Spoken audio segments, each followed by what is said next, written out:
Bernoulli's theorem होता क्या है? सबसे पहले इसे एक चीज तुम्हें जानना जरूरी है कि total energy per unit volume of a streamline flow at any cross section is same.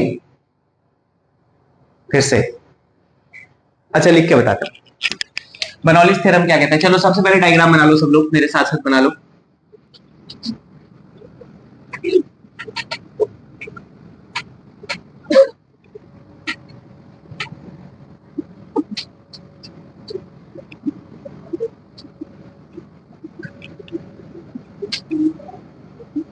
velocity v1, velocity v2,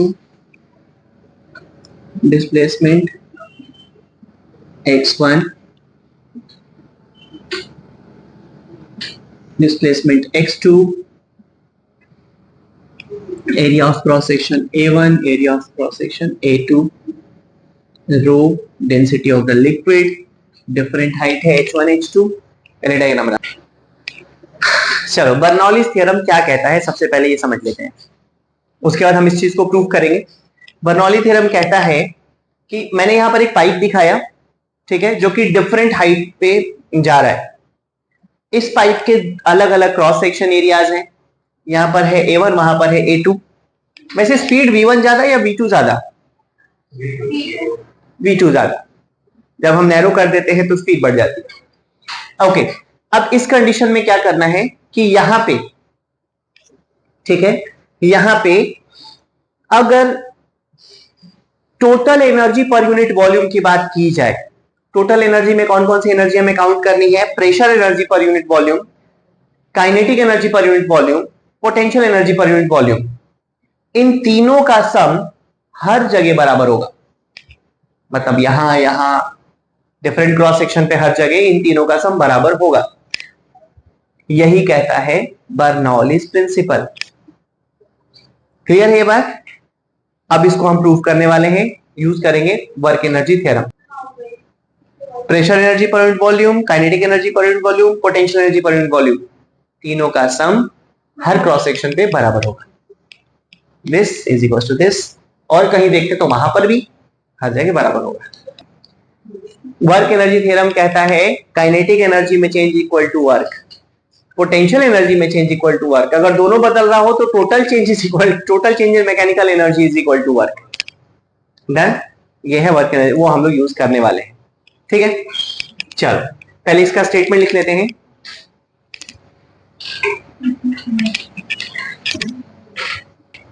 ठीक है, अब हम लोग लेते हैं according to equation of continuity. क्या था? a1 v1 is equal to a2 v2। Velocity दोनों जगह rate of flow of mass is equal to av लिखता हूं मैं। Flow of mass is equal time delta T. मतलब इक्वल टाइम में same mass ही फ्लो होगा, चाहे तुम क्रॉस सेक्शन बड़ा रखो या चाहे क्रॉस सेक्शन को छोटा रखो, सेम टाइम में सेम मास ही फ्लो होगा। Done? Equal time delta T at both cross section. Okay, A and B लिख देता हूं मैं, इसको लिखता हूं ए, इस क्रॉस सेक्शन को लिख देता हूं B, at A and B. Then m1 is equal to m2 लिख सकता हूं मैं, इज इक्वल टू m ले सकता हूं। अब यहां पर मास जो होगा वो डेंसिटी इंटू वॉल्यूम हो सकता है, rho x1 into a1, density into volume is equal to rho x2 into a2। अब अगर दोनों साइड डेल्टा टी मल्टीप्लाई कर दूं, ठीक है, चलो अभी इसकी जरूरत नहीं है, अभी हमारा काम इतने पे ही हो जाएगा। This is equal to m ले सकता हूं मैं, दोनों जगह का मास बराबर, इस तरीके का एक्सप्रेशन आएगा, हम डायरेक्ट m यूज कर पाएंगे वहां पे।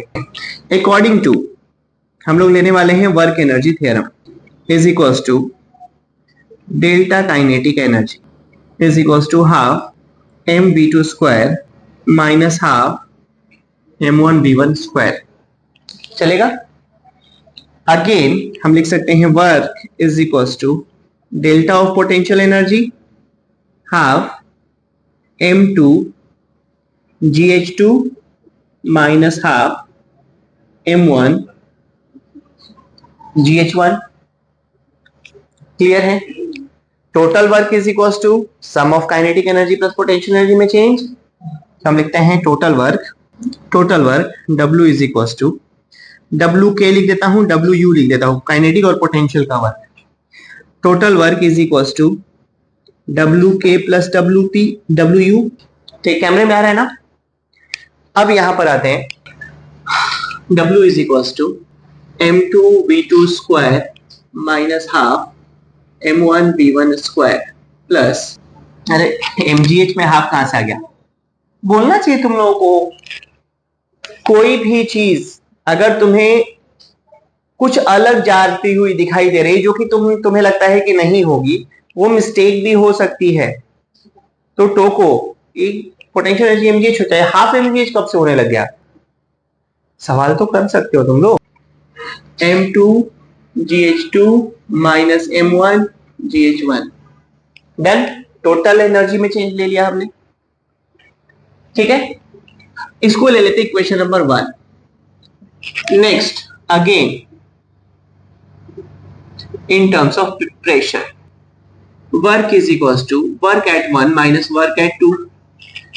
एक फ्लूइड को हम ऊपर की तरफ चढ़ा रहे हैं, ठीक है, यहां पे चढ़ाने में वर्क माइनस यहां पे चढ़ाने में work, that is total work between this. तो अब यहां पर मैं लिखने वाला हूं वर्क इज इक्वल टू होता है force into displacement, F1x1 minus F2x2। Force को प्रेशर इंटू एरिया ले सकते हैं, हम लिख सकते हैं P1 A1x1 minus P2 A2x2। चलेगा?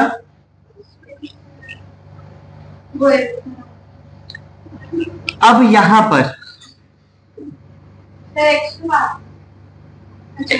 लिखा तो है, दिस इज इक्वेशन नंबर 2। दोनों तो वर्क ही है, इक्वेट कर लेते हैं by comparing equation first and second. रुक जाओ, अब मैं लेने वाला हूं equation 1 and 2। P1 A1x1 minus P2 A2x2 is equal to half M2V2 square minus half M1V1 square plus MGH2, M2 लिखता हूं मैं, माइनस M1GH1 लिख दिया आपने।